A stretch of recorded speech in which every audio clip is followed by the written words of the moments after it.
길을 잘 닦아놓으면 오랑캐에게만 이롭다. 조선은 철저히 성리학적 질서에 입각한 나라였다.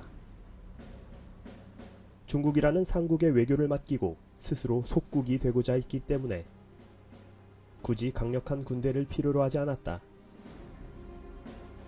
마치 오늘날 대한민국에만 군대가 있으면 되지, 부산이나 대구나 광주에 군대가 별도로 필요하지 않은 것과 같은 이치였다.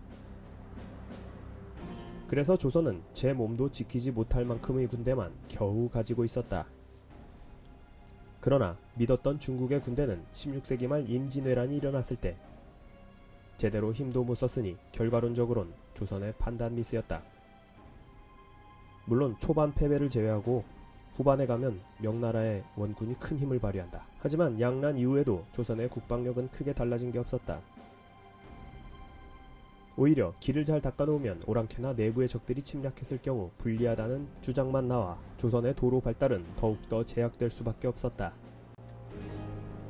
따라서 조선에서는 도로를 닦는다는 개념은 아예 없었고, 도로를 넓히더라도 중국 사신이나 왕의 행차 때 쓰이는 곳만 특별히 허용됐던 것이다. 고로 전국을 잇는 도로라는 것은 전적으로 논두렁 사이즈의 수준밖에 안 되었다. 말 한 필, 가마 한 대만 지나가면 그것으로 좋겠다. 다리 또한 마찬가지였다.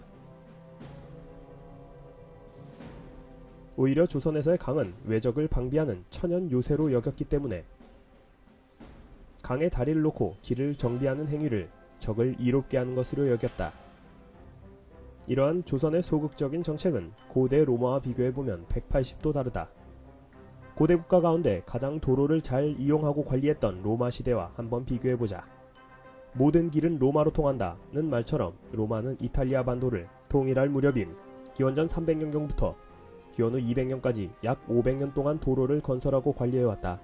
로마 제국이 건설한 포장도로만 총 85,000km에 이르렀으니 이는 지구 2바퀴가 넘는 거리였고, 여기에 도로 포장에 드는 비용을 아끼기 위해 자갈을 깔았던 2급 도로까지 합치면 로마 제국의 도로는 총 연장 32만 km에 달했다.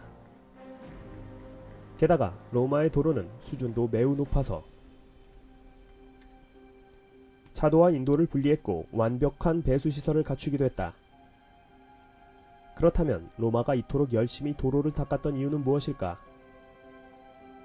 바로 군대를 더 빠르게 이동시키기 위해서였다. 물론 이 경우 로마로 향하는 연결 도로가 오히려 반란 세력에 군사적 이득을 줄 수도 있었다. 그러나 로마인들의 생각은 달랐다. 패배자를 동화시키는 방식만큼 로마를 강대하게 만든 요인은 없다. 그리고 로마의 도로는 그들의 예상대로 로마 제국을 강성하게 하는데 톡톡한 역할을 했다. 오히려 피식민지 사람들은 로마 문명의 이기에 감탄해하며 대항하는 대신 스스로 동화되고 흡수되고자 했던 것이다. 성을 쌓는 자는 망하고 길을 내는 자는 흥한다. 라는 말처럼 로마는 방대한 도로망을 만들어 오히려 제국의 번영을 이끌어냈다. 외적의 침입이 무서워 길 하나 제대로 못 닦고 다리 하나 제대로 설치 못하던 조선의 가치관과는 전혀 다른 사고였다. 특히 양난 중 호란을 생각해보면 이건 맞는 말이다. 왜냐하면 소수의 적 기병이 남한산성을 포위해 국왕이 항복할 때까지 지방군들이 제대로 도착하지 못했기 때문이다. 모든 조선인들이 이런 생각을 가진 것은 아니었다. 정약용은 이렇게 말했다. 훌륭한 고을 수령이 되려면 우선 마을의 길을 닦아 나그네로 하여금 그 길로 다니고 싶게 만들어라.